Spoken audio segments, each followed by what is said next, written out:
las putas uñas. ¿Puedes contarnos qué hacéis a las uñas, por favor? Tiene una capita de porcelana. Normalmente cuando te la pones al momento la dejo guapi y la pulo ahí y tiene su brillo y su cosa. Lleva ya unos pocos de ensayo y está que parece la mano de Nosferatu. ¿Sabes lo que te digo?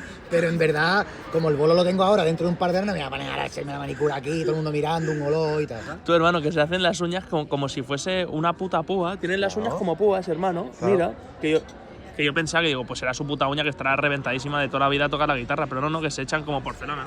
Sí, claro, lo que pasa es que ahora, ya te digo, como tampoco voy a tener en el bolo una cámara apuntándome a la uña, ¿sabes? Te digo que me pierda la gente el cariño porque diga, hostia, ¿qué le pasa en la mano? El chaval no se lava las manos desde que hizo la comunión. Tampoco es eso, ¿no? Pero bueno, me la reparo con un pegamento japonés que los japoneses usan para la pesca, tío. En serio, en serio. Verídico. Ahí, ¿ves las letras? Ahí pones junto a Andalucía. ¿Vosotros sabíais que se hacían las putas uñas así? Yo estoy flipando. Mira, mira. Dos piedras pome. Hostia, me la ha cargado.